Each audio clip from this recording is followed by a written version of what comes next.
మాత్రం కలియుగంలో రావణుడే గెలుస్తాడు అని అన్నారు. నేను పొన్నవేలు సుధాకర్ రెడ్డి ఆయన ప్రకటన కూడా చూసాం. అవసరమైతే మేము న్యాయ సహాయం అందిస్తాం అర్థం వచ్చేలా మాట్లాడారు.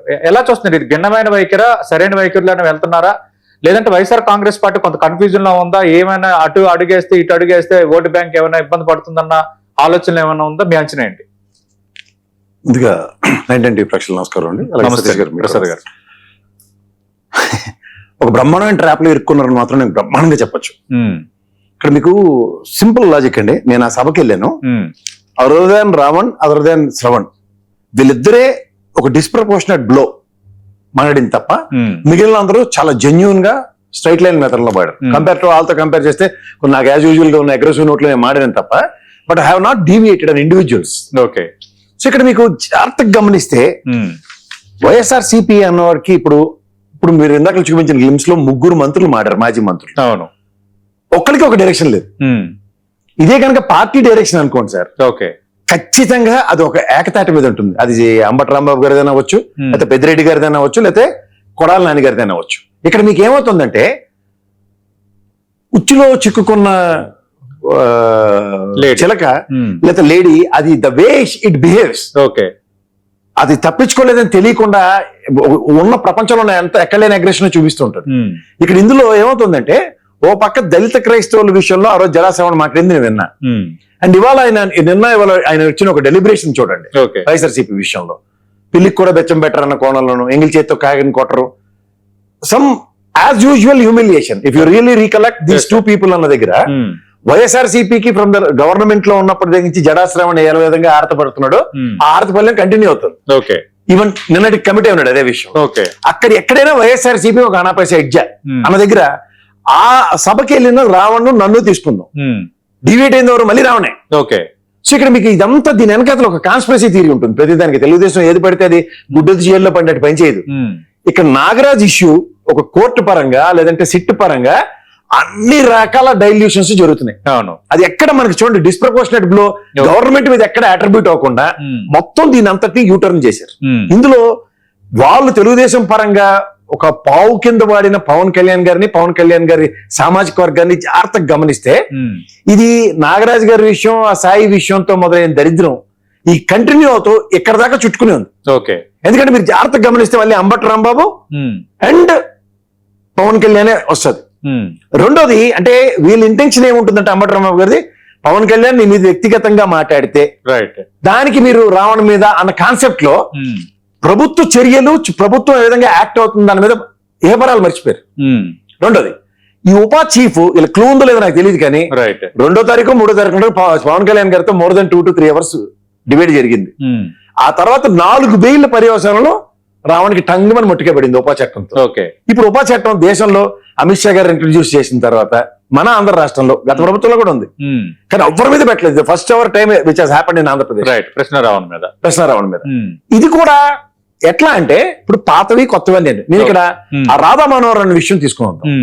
ఇతను ఒక అనా పైసా అనుకుంటే ఆ డేకంగా 100 రూపాయలు ఇస్తున్నాడు డెలిబరేషన్స్, పర్టికులర్లీ బైబిల్ మీద, క్రైస్తవ సామాజిక వర్గం మీద.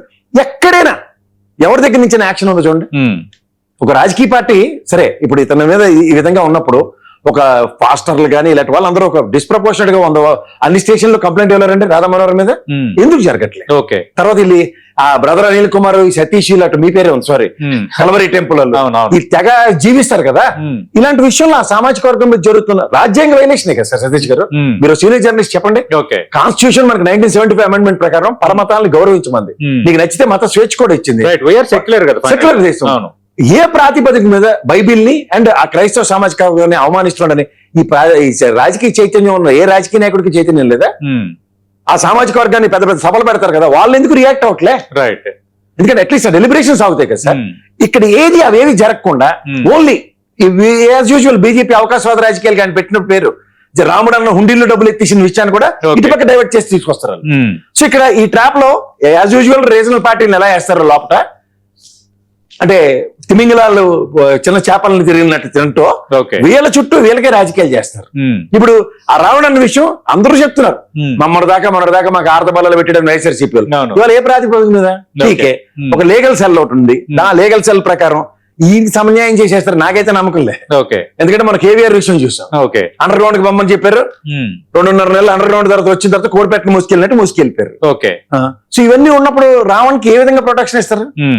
అంటే వీళ్ళకి రావణ్ ప్రొటెక్షన్ ఇవ్వకపోవడం సరే, వాళ్ళ తరపున వాళ్ళు మిగతా వాళ్ళందరినీ కలవడం అనేది ఒక ఎత్తు. అంటే ఇప్పుడు ఆ కలియుగంలో రావణుడు ఎలా గెలిచాడో అతనే గెలుస్తాడని అంబటి రాంబాబు అంటున్నారు. మాకు సంబంధం లేదని వైఎస్ఆర్ కాంగ్రెస్ పార్టీ సంబంధించిన మిగతా నేతలు అంటున్నారు. అంటే నేను అదే అంటున్నా, అంటే ఒక కన్ఫ్యూజన్ లో ఎటు వెళ్ళాలో, ఎటు ఏ దారిలో వెళ్తే ఏం ముంచుకొస్తుందో, లేదంటే ఏ దారిలోకి వెళ్తే ఎక్కడ ఓట్ బ్యాంక్ మిస్ అవుతుందన్న భయం ఏమైనా వైఎస్ఆర్ కాంగ్రెస్ పార్టీని వెంటాడుతుందా? నాకు చిన్న లాజిక్ కనబడుతుంది. తెలుగుదేశం ఈ రావణ్ విషయంలో అంటి ముట్టినట్టుగా మొత్తం అంతా పవన్ కళ్యాణ్ గారి చుట్టూ ఎలా చేస్తున్నారు. నిన్న చంద్రబాబు రెస్పాండ్ అయ్యారు కదా. అవును, అది కూడా ఇంకేంటి కంక్లూజన్ రిమార్క్స్ అంటారు. ఈ విషయంలో వైఎస్ఆర్సీపీ అంబటి రాంబాబు గారు మెల్ల గంట కట్టరేమో అనిపిస్తుంది. ఓకే మీకు అర్థమైందా? సాధారణంగా ఇలాంటి విషయంలో కొంచెం పేరునేని గారు రావాలి. అవును, ఆయన బదులు ఈయన రెస్పాండ్ అవుతున్నాడు. మీరు గమనించారా? పార్టీ డైరెక్షన్ అయి ఉంటుంది. నాకు తెలిసి సార్ డైరెక్షన్ అన్నప్పుడు ముగ్గురు ఒకే పదం మీద ఉండాలి, ఏకతాటి మీద ఉండాలి కదా. 3 డిఫరెంట్ డిస్ప్రపోర్షన్స్, అందులో కోడాలని and as well as Peddireddy గారు ఇద్దరు ఒక లైన్ మీద ఉన్నారు, ఈయన ఒకటి వేరే లైన్ లో ఉన్నారు. అంటే మీరు అలా మాట్లాడండి, ఇతను ఇలా మాట్లాడతారు అన్నది కూడా ఒక డైరెక్షన్ కావచ్చు కదా. అది ఎలా అవుతుందండి మరి? ఇది రాజకీయ పార్టీలు అలా డైరెక్షన్ ఇస్తే ఓకే ప్లీజ్. నేను అదే అందుకే ఇప్పుడు చర్చ జరుగుతుంది. నేను ఈ రోజు దాకా చూసిన ఏ రాజకీయ ఇప్పుడు పార్టీ అధినేతకి, పార్టీ కీలక నేతలకి ఏమి తెలియకుండానే వీళ్ళు ఇట్లాగా మాట్లాడతారు ఇలాంటి సెన్సిటివ్ ఇష్యూలు. అదే కదా, ఇప్పుడు పార్టీ సెన్సిటివ్ లైన్ అన్న దగ్గర ఇదే జగన్మోహన్ రెడ్డి గారు డైరెక్షన్ ఇచ్చుంటే ఇలా మాట్లాడారు. ఓకే, ఇప్పుడు మనం చూడండి కాంగ్రెస్ లో ఒక డిస్ప్రపోర్షనల్ గా 4-5 మాట్లాడుతున్నారు. డిసిప్లినరీ కమిటీ ఎక్కువ అంటారు. జస్ట్ టీ కప్ లో తుఫాన్ అని ఒక చిన్న కంక్లూజన్ రిమార్క్స్ ఇచ్చి అది పాసిఫై చేస్తారు. అవును, ఇది అలా లేదు కదా. ఓకే, ఎవరికాళ్ళే మోన్ యాక్షన్ జరుగుతుంది అక్కడ. Right. So end of the day the cost of YSRCP మీరు ఇది గమనించండి కావాలంటే. ఓకే, మోర్ ఓవర్ ఈ అంబటి రాంబాబు గారు కలియుగంలో రావణుడు గెలుస్తాడు అన్నది హైపోథెటికల్ గా చెప్తున్నారు. అవును, ఈ రోజు దాకా రావణుడు అనే ఇష్యూలో ఏ సబ్జెక్ట్ లోనే గెలిచిన 2 మాటలు అన్నారు ఆయన. కలియుగంలో రావణుడు గెలుస్తాడు, మేమే గెలిపిస్తాం, అదే న్యాయం అన్నారు, అదే ధర్మం అంటున్నారు. మరి దానికి ఎంత డ్యామేజ్ అవుద్ది పార్టీకి? మేమే గెలిపిస్తా ఉంటారంటే మేమే బాధ్యత వహిస్తాం అన్నది పక్కన. ఆ బీజేపీ బొమ్మాడింగ్ ముందు అవడానికి మిగలగలరు రాముడు రామరాజ్యం అంటే రఘురామ కృష్ణరాజు గారు పార్టీలకు అతీతంగా ఎజెండా పట్టుకుని తిరుగుతున్నారు జై శ్రీరామ్ అని. అవును, మరి ఇది అన్ని ఎంతవరకు డ్యామేజ్ అవుతాయి? ఓకే, ఇది మనం ఇంటర్నల్ గా ఏదో మెప్పు మెహర్బానీ కోసం కాదు కదా. ఓ పబ్లిక్ డొమైన్ లో మీరు ఇవాళ పొద్దు నుంచి 4 సార్లు బిల్ట్లు వేసారు. అవును, సో ఇది ఎక్కడికి లీడ్ అవుతుంది? ఇప్పుడు end of the day enter YSRCP will always protect రావణాసురుడు క్యారెక్టర్ ఉన్న వాళ్ళని అన్నది ఆల్కెన్సేప్ అండి. వాళ్ళ దగ్గర తెలుగుదేశం కొన్ని సోషల్ మీడియాలో ఏమంటున్నారంటే ప్రశ్న రావణ్ వ్యవహారంలో కూటమి పైన బాగా నెగిటివ్ వచ్చింది, అందుకు దాన్ని మేము మాకు పాజిటివ్ అవడానికి వాడుకుంటున్నాం అని.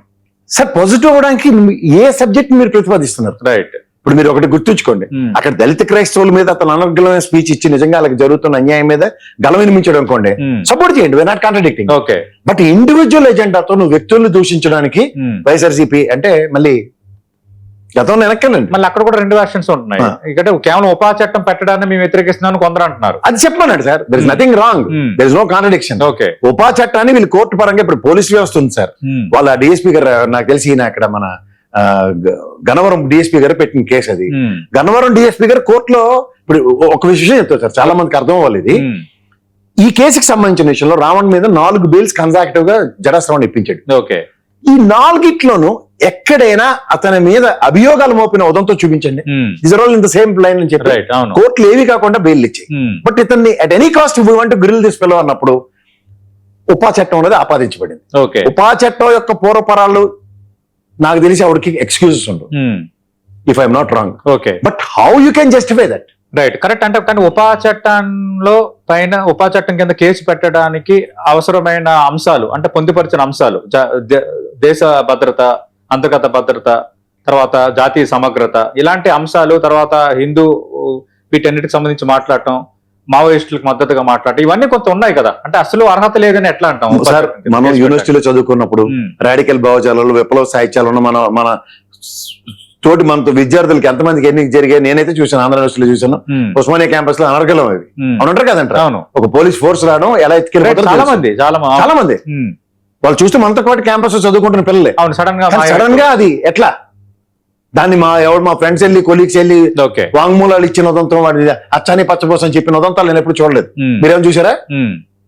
లేదు. సో యూనివర్సిటీ లెవెల్లో మనతో చదువుకుంటున్న పిల్లల మీద అలాంటి చట్టాలు పెట్టినప్పుడు ఇక్కడ ఏదో ఒక డిస్ప్రపోర్షనట్ బోల్లో యూట్యూబ్ మీరు ఏమైనా ఎంటర్టైన్ చేస్తున్నారు, అది that is absolutely not YSRCP. Right. So ఎందుకు అది దారిని పోయిన కంపని తగిలించుకొని దానికి జస్టిఫికేషన్స్ అంటే? ఓకే. సో ఉపా చట్టం అన్నది ఎప్పుడైనా మీకు అదే చెప్తున్నాను, 4 సార్లు బెయిల్ ఇచ్చిన ఆ కేసుకి సంబంధించిన అంశంలో రైట్. 5వ ఒక డిస్ప్రపోర్షనట్ బ్లో వచ్చినప్పుడు మన దగ్గర ఏముంటుంది? రైట్.